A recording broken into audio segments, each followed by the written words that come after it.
Okay, so we are here on our little field trip today, and I'm going to be working with each of the dogs on some leash manners. Most of the puppies have a harness of some sort. A lot of you have asked me about...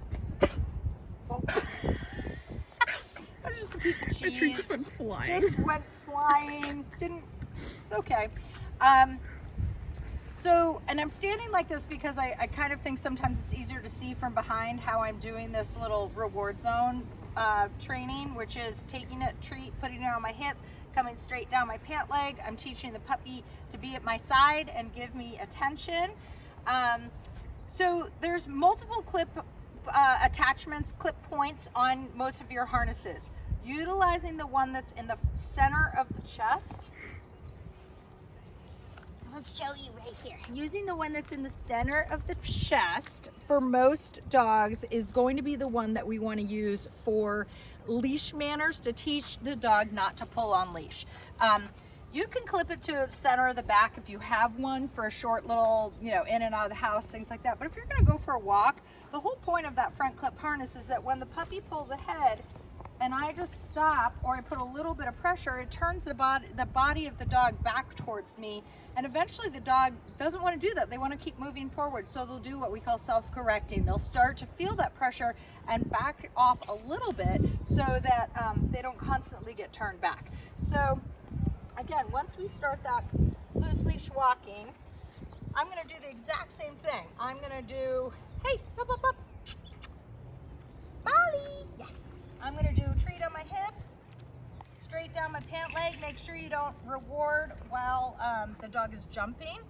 You can also, if you run into a lot of distractions and you kind of lose the dog's focus, you can do what we call, hi, you can do this little attention walk, okay, where I just walk backwards. I have the puppy walk towards me. I give him a couple treats, and then I can loop them around. And I'll have a treat in my hand, so let me just do that again so you can see. I can loop them around, so then I'm walking forward, and I've got that puppy's focus again. And when I stop, they should sit. Thank you, good girl. Okay, very nice. That was great. All right, so I want to show you also the common scenario when we're out and about is I'm walking with my puppy, and somebody wants to come say hello.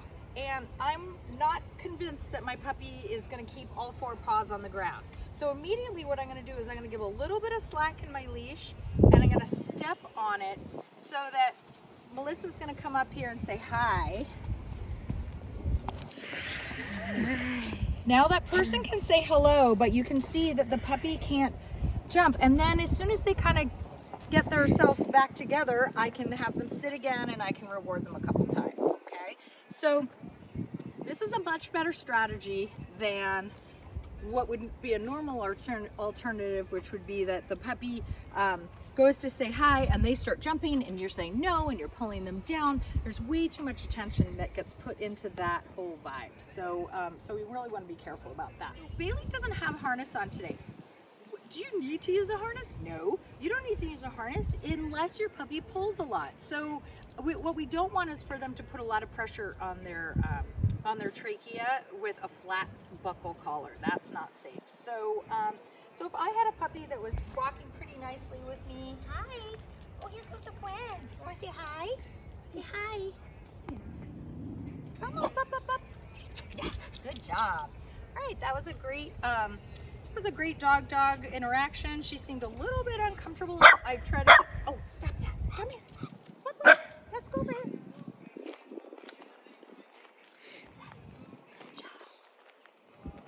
Come here. Touch. Touch. Yes. Touch. Yes. Okay, want to go say hi? No? Touch. Okay, so this is a good example of what to do when my puppy gets a little reactive. There's a couple new dogs that just came to the park, and instead of telling her no, don't bark, I backed her further away, and then, Bailey, touch. And then I used my touch game, which is a really good way to get her to do something different other than reacting by barking at another dog. Okay, want to say hi? That's okay, hi. You're cute. It's okay, hi. Hi. All right, So I also want to point out, in addition to having a ton of different options for harnesses, this also has a back clip and a front clip attachment. You really want to be cognizant of what kind of leash you're using and the size of the clip. Because quite honestly, I really wanted to use this leash for some of the other puppies, but the clip is so large and heavy that it's like, it literally pulls their harnesses down in the front.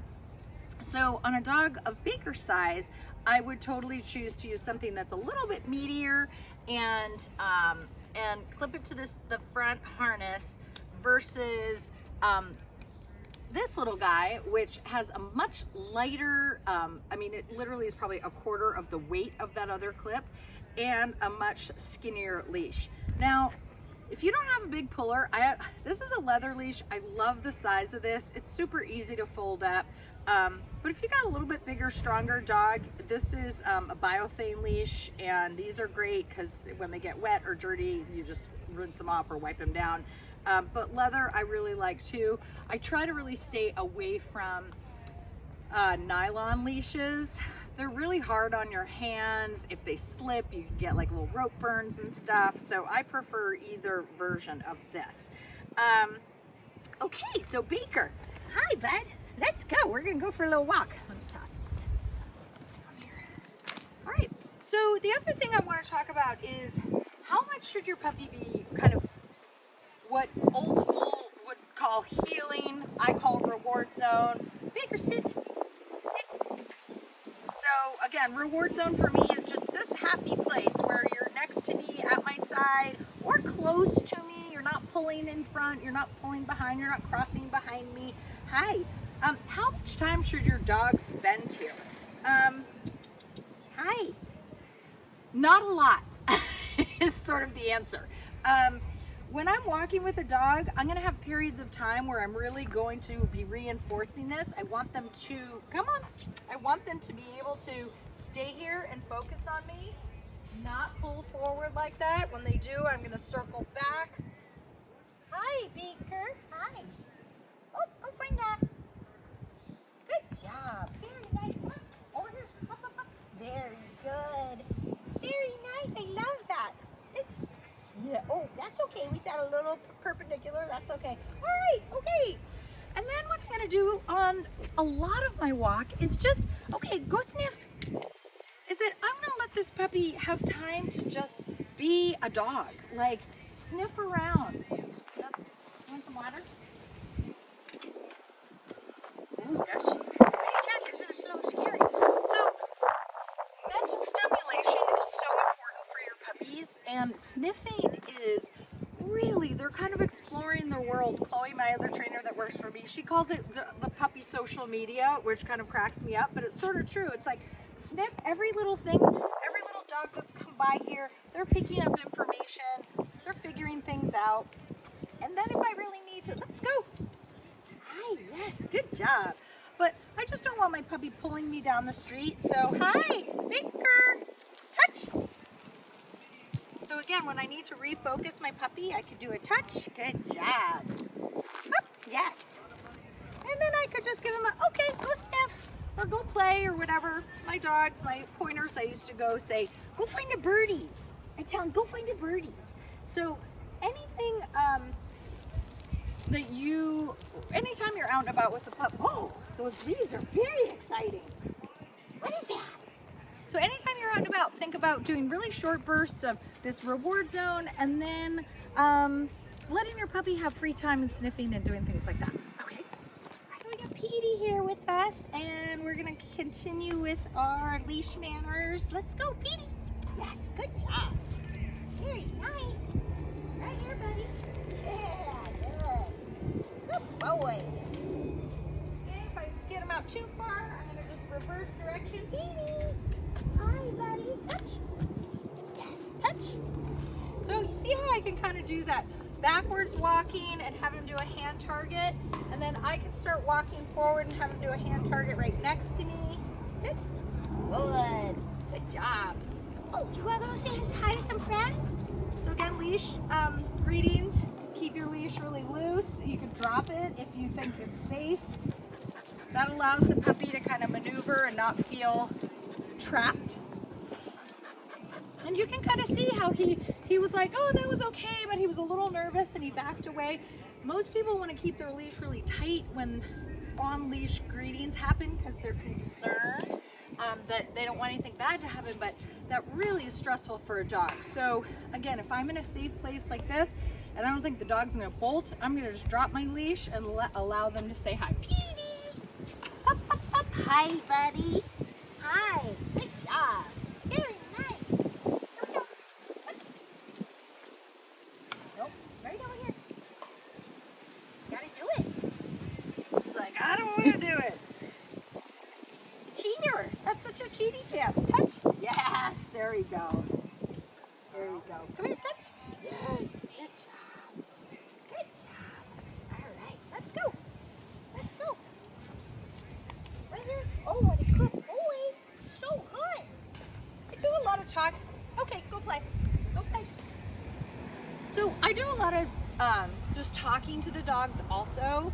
Utilizing your voice is a really good way to keep them interested in you. What I really try not to do is, and I've done experiments with my students before, especially in a group environment, where I've had them just take their leash and kind of put it around their, just gently like put it around their neck.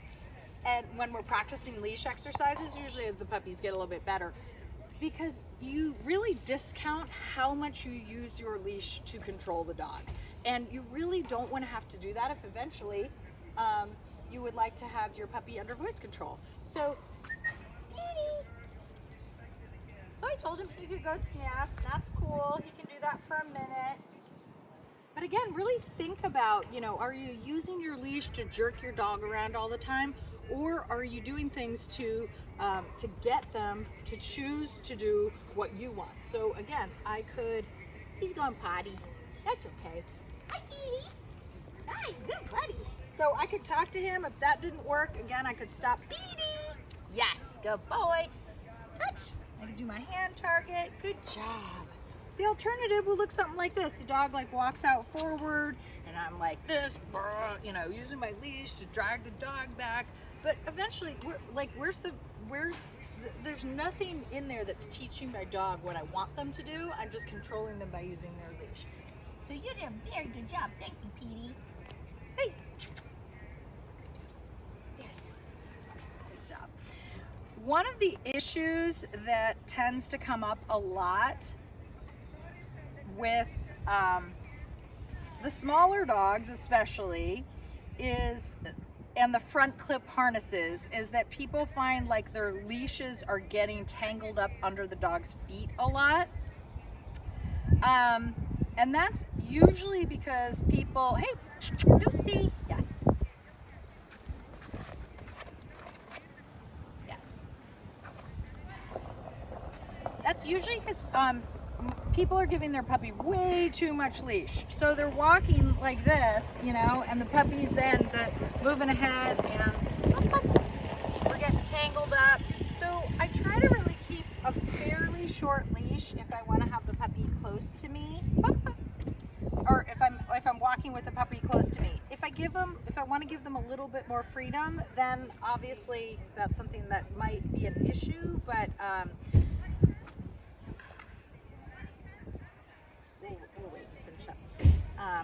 hi. Oh my God. No, we're fine. We're at a dog park, so we're, you know. It's party. Also, are you ready? So, also when we're working, if I'm having a really hard time, hey, so if you can see, I'm stepping on the leash here because, hey, Lucy tends to want to do a lot of jumping when we're practicing this reward, when we're doing reward zone. So I want to make sure that I'm really preventing that behavior, just like when we were showing before, people approaching to say hi. Until she gets out of that habit, when we're working on this, I'm just going to step on my leash so that I don't have to keep correcting that behavior. I can, if I'm not stepping on the leash, and I can ignore it. Hi. Okay, but you can see what we were talking about before, how that leash does get tangled up, and you know, that's just kind of part of the deal, is like we can get used to it. Hi. Yes, good girl. Come here. Hi. Oh, so many distractions. So many distractions. Yes, there we go. Good girl. Hi here. Edie wants to be playing too. Yes. Hi. Lucy. Lucy. Lucy. Okay, let's talk about one other thing specific. We're going to walk back here. Hi. Let's go. Let's go. I'm sorry, did we leave you? Come on. We left you and you were sad. Come in. So I want to talk about another thing that's specific to Lucy, but that everybody else, you know, may or may not notice. She's a little bit more cautious. I will say sometimes she's a little timid, but cautious is probably a better word. When new things happen or new sounds, she's kind of all over the place because she's a little concerned. And that makes, you have to remember, like every time we go out and we work on experiencing new environments and leash manners and we're out and about, everything is new for this puppy. And so I think part of what is happening with her focus is that it's just, she's really overstimulated by everything that's going on in her environment. Hi.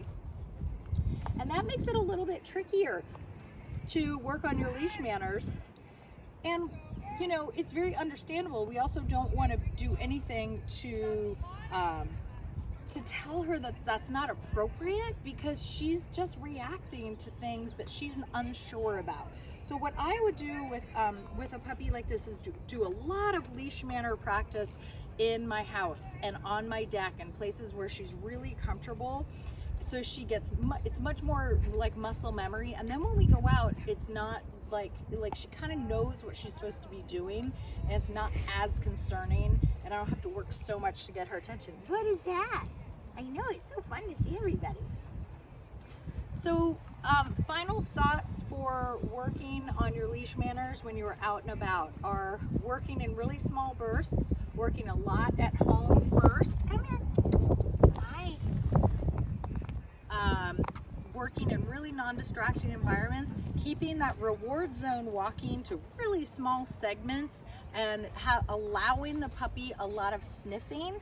And just one other thought about that is that I make sure that I have a cue that allows the puppy to know, okay, it's cool for you to go sniff. What I don't want to get in the habit of is my puppy every 2 seconds darting out and sniffing and then thinking that that's okay. If I'm walking, we're walking, but I'm going to stop and give them permission often on our walks. Have a good weekend. We'll see you guys next week.